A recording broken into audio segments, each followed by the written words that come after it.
So what is up, amigos? Hope you're doing awesome. My name is Maddie and welcome back to my channel. I'm actually late by almost a week to watch Elumale, but finally I did because I kept seeing the constant buzz on social media. Everywhere I looked, people who had already watched it were urging Kannadigas and even others to go to theaters and experience it on the big screen. That kind of word of mouth, it's rare these days, so naturally I was curious to find out what all the hype was about. And after watching it, I feel there is something very important to say right at the start at least. A movie like this, which builds its power not just on dialogues or dialects, but on the way the story is told and the mood it creates, deserves to travel across India. The thrill is universal, the emotions are easy to connect with, and honestly, it should be released with subtitles everywhere. In the PVR that I watched, there were no subtitles, and I'm not sure if that is the case everywhere. For me, it was not an issue because I'm a Kannadiga and I also understand Tamil pretty well, so I understood the Tamil portions too, but for a wider audience, this needs to be corrected. The film has the potential to go beyond language,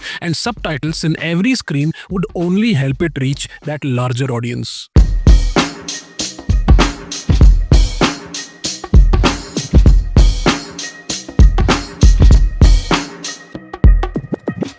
Now coming to the film itself, Elumale is set in the year 2004 against the backdrop of the Veerappan encounter. Though it says based on real events, the love story seems to be imagined against the backdrop of Operation Cocoon, much like Maniratnam's Bombay, where a fictional love story was woven into the real incident of the Bombay riots. At the heart of the story is Harish, played by Raanna, an orphan cab driver from Chamarajnagara, and Revati, played by Priyanka Achar, a young woman from Salem. They fall in love, and when Revati decides to escape the life planned for her by her folks or parents, the two make a desperate plan to unite near Malay Madeshwara. But very quickly, their journey takes a turn into a survival thriller where love has to fight not only against family and society, but also against the shadow of smuggling, law enforcement, and the charged atmosphere of that time. Now, the reason this works so well is because the director Punit Rangaswamy roots the film in real places, real checkpoints, authentic language spoken by the characters, and real fears of that era. He does not exaggerate, he simply lets the geography and the history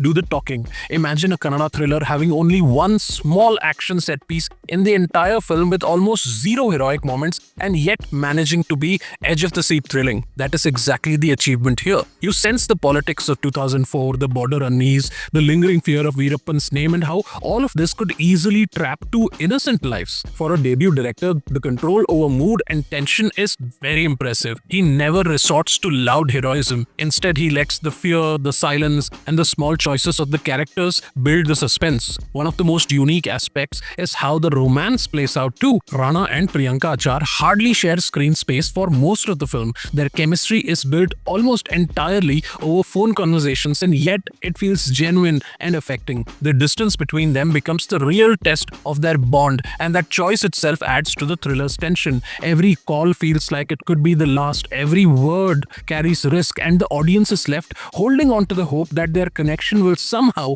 endure through the chaos. Performance-wise, Raanna brings a raw urgency to his role, and Priyanka Achar captures the vulnerability of her character with grace. But the most impressive performance for me was T.S. Nagabharana sir. As a seasoned veteran, he proves why experience matters on screen. He plays Madevappa with a calm strength and quiet wisdom, the moral weight of the story. His presence is not loud, yet every word, every expression feels important. In a film where everyone is running in fear or desire, Nagabharana sir gives us a figure of conscience and stability, and that anchors the movie beautifully. Jagapathi, Babu, and Kishore also give strong performances as always and add to the film's layered structure. Though I found Jagapathi Babu's makeup a little weird and overly done. But again, it is Nagabharana sir who really stands tall among the supporting cast. If Raanna and Priyanka are the pulse of Elumale, then Nagabharana sir is its backbone. He is proof that when a seasoned actor steps into the frame, he can elevate the entire atmosphere of a film. Now technically too, the film is excellent. Advaita Gurumurthy's cinematography captures the forest, the mist, the night roads, and the border tension so beautifully that the location itself becomes a character. K.M. Prakash's editing keeps the pace tight but but never restless, and D. Iman's music score follows the emotional rhythm rather than overpowering it. These choices are what make the film feel like a lived-in thriller instead of just a staged drama. The world building is authentic, the atmosphere is gripping, and the thriller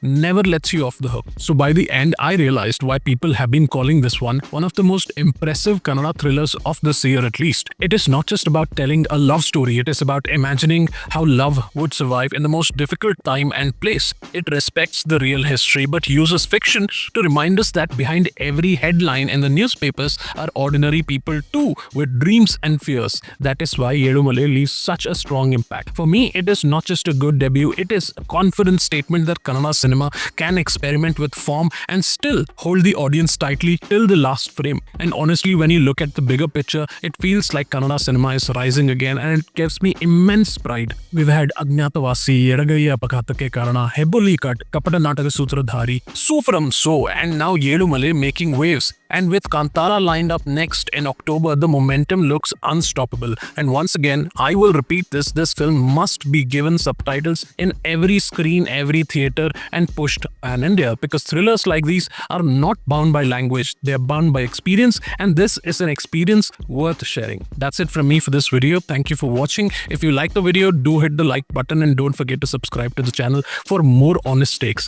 Take care, as always, stay awesome, and bye-bye.